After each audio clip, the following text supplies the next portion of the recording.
एक वीरान सहरा जहां दूर दूर तक सिर्फ रेत ही रेत है। एक ऐसी सल्तनत जो गुर्बत और कबायली रिवायतों में जकड़ी हुई थी, और दूसरी तरफ एक उभरती हुई सुपर पावर जो दुनिया पर अपना होल्ड मजबूत कर रही थी। दोनों का आपस में कोई ताल्लुक नहीं था, मगर फिर एक ऐसा कॉन्ट्रैक्ट हुआ जिसने तारीख का रुख मोड़ दिया। ये कहानी है सऊदी अरेबिया और अमेरिका के दरमियान उस ताकतवर रिलेशन की जिसकी बुनियाद 20th सेंचुरी में रखी गई। मगर ये सब शुरू कैसे हुआ और सऊदी अरेबिया दुनिया की एक स्ट्रॉन्ग कंट्री कैसे बना? जानने के लिए वीडियो पूरी देखें, लेकिन पहले लाइक और चैनल को सब्सक्राइब करना ना भूलें। 1931 में किसी को अंदाजा भी नहीं था कि सऊदी जमीन के नीचे सोने से भी कीमती खजाना छुपा है। शाह अब्दुल अजीज समझ चुके थे कि तरक्की के लिए पैसा चाहिए और ये पैसा मगरिब से आएगा। दूसरी तरफ अमेरिका नए तेल के जखायर की तलाश में था। स्टैंडर्ड ऑयल जैसी बड़ी कंपनीज भी दुनिया भर में तेल ढूंढ रही थी। तभी एक American geophysicist Karl Twitchell Saudi Arabia आया और पथरीली जमीन देखते ही समझ गया कि यहाँ तेल हो सकता है। 1933 में शाह अब्दुल अजीज ने कैलिफोर्निया की स्टैंडर्ड ऑयल कंपनी को तेल तलाश करने की इजाजत दी। कॉन्ट्रैक्ट 60 साल का था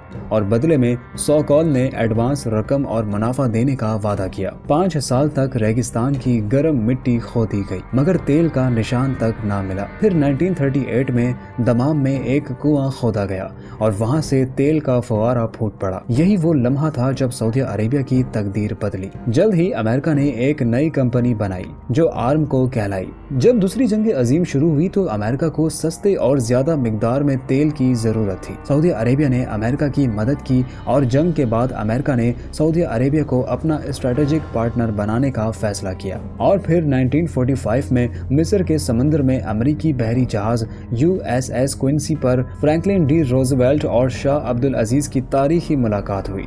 इस मुलाकात में एक खुफिया मुआहिदा तय पाया कि सऊदी अरेबिया अमेरिका को ऑयल देगा और बदले में अमेरिका सऊदी बादशाहत की हिफाजत करेगा। 1950 से लेकर आज तक अमेरिका ने सऊदी बादशाहों की हुकूमत को हर तरह की फौजी और सियासी मदद फराहम की। अमेरिका ने सऊदी अरब को जदीद हथियार दिए, एयरफोर्स के लिए F-15 फाइटर जेट्स दिए और उनके मिलिट्री बेसिस की हिफाजत की। 1973 की अरब इसराइल जंग के दौरान सऊदी अरेबिया और दूसरे अरब ममालिक ने अमेरिका और यूरोप को तेल देना बंद कर दिए। ये अमेरिका सऊदी ताल्लुकात का पहला बड़ा झटका था। तेल की कमी से अमेरिकी और यूरोपियन इकोनॉमी गिर गई और पेट्रोल की कीमत आसमान छूने लगी।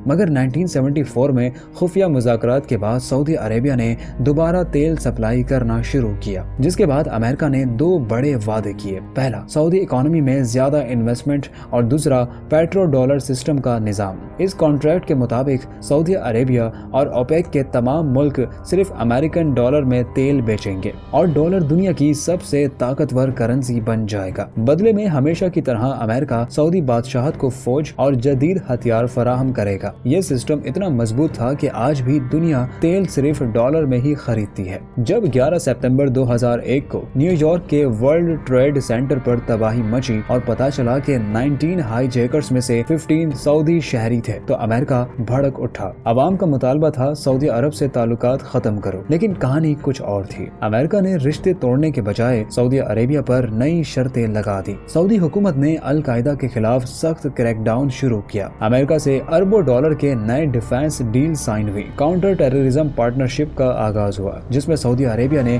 अमेरिकी फौजियों को अपने बेसिस देने की इजाजत दी। लेकिन बराक ओबामा के दौर में सऊदी अरब और अमेरिका के ताल्लुकात में नरमी आई, क्योंकि ओबामा ने ईरान के साथ न्यूक्लियर डील की, जो सऊदी अरब के लिए एक खतरा था। अरब स्प्रिंग इनकलाब में सऊदी अरेबिया को लगा कि अमेरिका उसकी बादशाहत को कमजोर कर रहा है। नतीजा, सऊदी अरब ने खुफिया तौर पर इसराइल के साथ ताल्लुकात बेहतर करना शुरू कर दिए ताकि ईरान के खिलाफ एक नया इत्तेहाद बनाया जा सके। फिर ट्रंप एरा में सऊदी अरब और अमेरिका ने $400 बिलियन के कॉन्ट्रैक्ट्स साइन किए, जिनमें जदीद हथियार बेचने का वादा, सऊदी इकोनॉमी में अमेरिकी इन्वेस्टमेंट्स और ऑयल के मजीद मेगा प्रोजेक्ट्स शामिल थे। मगर असली खेल कुछ और था। मोहम्मद बिन सलमान अमेरिका की मदद से अपनी ताकत बढ़ाने लगा। ट्रंप ने ईरान के खिलाफ सऊदी अरब को मजबूत करने के लिए हथियार और खुफिया टेक्नोलॉजी दी। इस दोस्ती में जैरेड कुशनर भी शामिल था, जिसने आरामको के हिस्सों को बेचने में मदद की और सऊदी $1 बिलियन फंड्स हासिल किए। फिर बाइडेन एरा में सऊदी रिलेशन कमजोर हो गए। बाइडेन ने सऊदी अरेबिया को यमन जंग के लिए हथियार देने पर पाबंदी लगा दी। इसके साथ ही जमाल खशोगी केस पर मोहम्मद बिन सलमान को सख्त तनकीद का निशाना बनाया गया। इंतकाम में मोहम्मद बिन सलमान ने रशिया और चाइना से दोस्ती बढ़ाकर डॉलर को गिराने की कोशिश की, लेकिन ट्रंप के दोबारा इलेक्शन जीतने के बाद बाजी एक बार फिर से पलट गई और सऊदी अमेरिकन रिलेशन एक बार फिर से स्ट्रॉन्ग हो गए। मोहम्मद बिन सलमान ने अनाउंस किया कि सऊदी अरब अमेरिका में $600 बिलियन टेक, एनर्जी और डिफेंस सेक्टर्स पर इन्वेस्ट करेगा। जैरेड कुशनर ने भी सऊदी फंड से $2 बिलियन हासिल किए, जो वो अब नए बिजनेसेस में इन्वेस्ट कर रहे हैं। अमेरिका भी सऊदी इकोनॉमी में इन्वेस्ट कर रहा है, खास तौर पर सिलिकॉन वैली, गूगल, उबर और स्पेस एक्स तक सऊदी पैसा पहुंच रहा है। आरामको, एक्सन मोबिल और शेवरॉन सऊदी ऑयल की ताकत से अब भी जुड़े हुए हैं। पॉलिटिक्स, पेट्रोल और पैसा, ये रिश्ता अब सिर्फ ऑयल तक महदूद नहीं, टेक और पावर का भी है। ये कहानी पावर ट्रैड की है। सऊदी अरब को सिक्योरिटी चाहिए, अमेरिका को तेल और पैसा, दोनों एक दूसरे पर मुनहसिर हैं। और यही वजह है कि कई क्राइसिस के बावजूद इनका रिलेशन आज भी स्ट्रॉन्ग है। ये ताल्लुकात कब तक चलेंगे, ये देखना बाकी है, लेकिन एक बात तय है, जब तक तेल है ये दोस्ती बरकरार रहेगी। आपका इस बारे में क्या ख्याल है? हमें अपनी राय कमेंट्स में जरूर बताइए।